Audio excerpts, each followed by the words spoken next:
2 స్పూన్లు కొబ్బరి పొడి, మిరియాలు 1 టేబుల్ స్పూను, చెక్క దాల్చిన చెక్క 2 స్పూన్లు అంటే అంగుళం అండి, యాలకలండి 1 యాలక, లవంగాలు 4 అండి,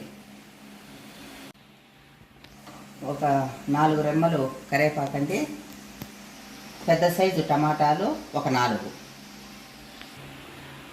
అవి మిరపక పొడి అవి చెప్పినాను కదండి. మసాలాలో పెద్ద సైజు ఉల్లిపాయలు, పెద్ద సైజు 3 ఉల్లిపాయలండి, 2 తెల్లగడ్డలు పెద్ద సైజు, కొత్తిమీర 1 గుప్పెడండి.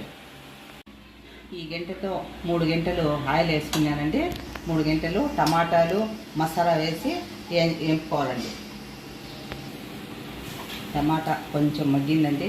ఈ టైప్లో కాస్త ఉప్పు 2 స్పూన్లు సాల్ట్ వేసుకోవాలండి.